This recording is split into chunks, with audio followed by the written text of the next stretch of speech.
तो सांग मैंने आपणकर दांत पोक लगी जाऊँगी कि किंबा आपणक दांत मूलर स्मेल आसूची किंबा दांत मूलर ब्लड बाहर किंबा आपण मानकर दांत बिंधा होउची कि ताला आजिर वीडियो देखंतु मु आज आपण मानक सहित अति सरल उपाय घरोई जिनिस किपरि भाव में दांतर सब समस्या दूर करि पारिबे बहुत सुंदर टिप्सटे नहीं आसी आपण माने वीडियोटी को फास्ट टू लास्ट पर्यंत देखंतु बुझंतु तापर रेमेडी को अप्लाई करंतु। तो ये देखंतु प्रथमे मु नेछि अदा अदा तो प्राय समस्त को मिल जिवो अदा प्रत्येक घरे अदा बहुत माने इजिली मिल जिवो कौनसी आपण मानक अलग जाकि किणिकी आनिया को पड़बनी आ जहाँ भी आज आपण मान सहित सब शेयर करेंगे आपंकर किचेन रूम रू आपण मैंने नहीं आसीपारे तापाई अधिका आपण मानक पैसा खर्च करिया को पड़बनी बहुत कम समय आ बहुत कम पैसा आपण मानकर दांतर सब समस्या दूर करेंगे। गोटे इंच आपण मैंने अदा नहीं जिवे ताकू भल भाव में सफा पानी धोई नेबे धोई सारा पर गोटे छोट गिनारे आपण मैंने अदा को ग्रेट करने कोरी नेबे नहले आपण मैंने अदा को छेची भी पारिबे।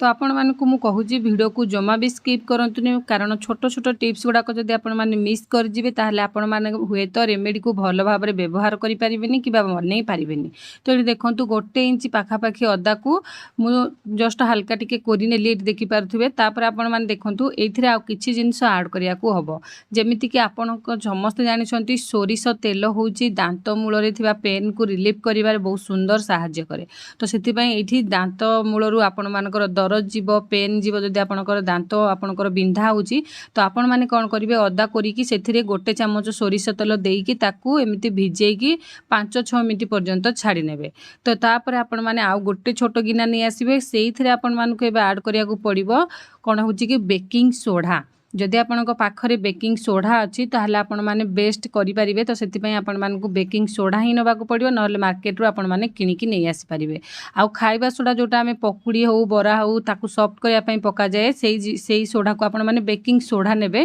तो एटा इजीली समस्तक घरे किचन रूम रे थिबो। तो एठी हाफ टीस्पून माने छोट चामच रे आधा चामच बेकिंग सोडा नेबे तापरे आपण मानकु लेंबू दरकार दांत रे जो हळदिया पड़ी जाई थाए दांत अपरिष्कार हो जाई थाए सेठी आपण को बेकिंग सोडा ही भल काम करबा आपनकर दांत को क्लीन करियाबारे। तो तापर कोन करिए बेकिंग सोडा गोटे आधा चामच नहीं गला परे आपण मान जो अदा और सोरिष तेल को भिजेई की रखिथिबे ताकू कोन करिवे एमिति पतला कपड़ा हो किंबा हाथ साहाय्य एमिति चिपुड़ी नेबे चिपुड़ी नेले अदा और ता सहित जो सोरिष तेल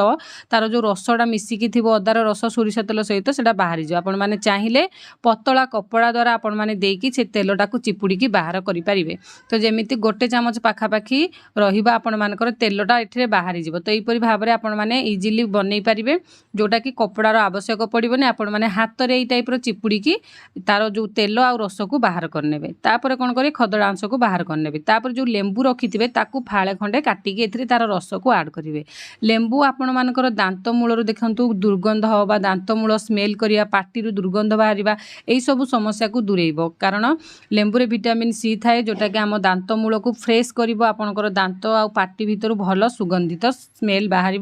दुर्गंध जो स्मेलटा थाए बैड स्मेलटा को से हटेब ये सब को देकी भल भाव में गोलई नेबे गोलई सारा पर एटा बनिकी रेडी हो पूरा आपण मानकु व्यवहार करिया। तो ये एटा बनैबा रेडी हो गला। तो या इनस्टांट आपण माने व्यवहार करेंगे सांगे सांगे बनैबे सांगे सांगे याकू व्यवहार करेंगे। तो देखंतु किपरि करेंगे तो ये गोलई नेबे भल भाव में तापर गोटे टूथब्रश नेबे आपण माने जो दैनंदिन जो व्यवहार करते ब्रश ताकू नेकी आपण माने या द्वारा ब्रश करेंगे। तो नॉर्मल जेमती घरे आपण माने डेली ब्रश करती सकाळे ठीक सेही टाइप रे याकू नहीं जिवे नहीं कि सकाळे आपण माने कोन करंतु याकू नहीं कि ब्रश करंतु या द्वारा देखिबे आपण मानकर दांत क्लीन होबो ता सहित दांत मूलर जदि स्मेल बाहर तो ताहा भी होबनी दांत मूलर स्मेल आसीबनी दुर्गंध आसीबनी किंबा आपण मानकर दांत जदि पोक लागि जाउची आपणकर दांत जमा भी पोक लागिबनी। किंतु हाँ याकू किपरि व्यवहार करिवे याकू सकाळे व्यवहार करिवे आ ता सहित राति रे सोइबा पूर्वर जमती आपण माने खाइबा सारुछंती खाई सारुछंती तापर याकू ब्रश करंतु एई जो मु बनेली लिक्विडा टाइप रो हमर अदा रस रे सोरिष तेल देकी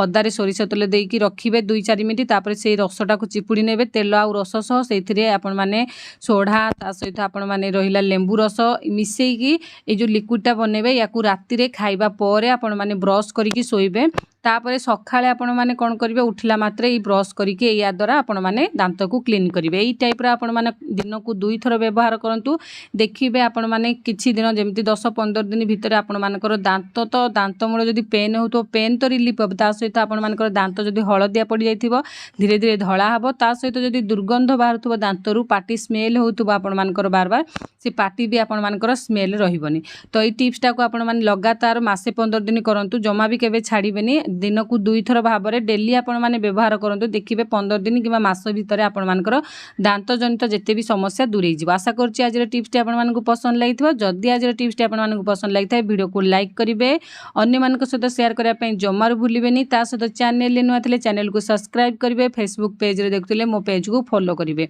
आशा करछि आपण मानक पई टिप्सटी बहुत हेल्पफुल रहइबो बहुत भलो काम रे आसीबो। तो आपण माने याकु व्यवहार करंतु तापर आसीकी आपण मानक रिजल्ट किपरि रहिला मते कमेंट सेक्शन रे जणांतु। आ आपण माने के एरिया रो देखुचंती मते कमेंट सेक्शन रे जणैले जानले खुशी लागिबो नुआ नुआ वीडियो बने पई मोटिवेशन मिली पारिबो। ता सहित आपण माने देखंतु मोर चैनल रे बहुत सारा जेमति की दांत पई हो स्किन पई हो हेयर पई हो बहुत सारा वीडियो अछि किबा किचन टिप्स हो बहुत सारा वीडियो अछि। आपण माने जाई कि मो चैनल को विजिट करंतु चैनल रे बहुत सारा वीडियो पड़ी छि जहा द्वारा कि आपण मानकर किछिटा मनी सेविंग सहित टाइम मध्ये सेविंग हेई पारिबो। चैनल भितर को जांतु वीडियो देखंतु जो वीडियो आपण मानकु पसंद लागुछि आपनक स्किन हेयर पई जोटा सुइटेबल सेटा आपण माने बनातु घरे जिनिस रे आपनकर स्किन आ हेयर को ग्रोथ करंतु ता सहित आपण मानकर बहुत सारा मनी आ टाइम मध्ये सेव करंतु। आज रो वीडियो टिक मु एठी रखुछि रहिली नमस्कार जय जगन्नाथ। आ आपण मानकर मतामत कमेंट सेक्शन रे जणिया पई जमार भूलिबे।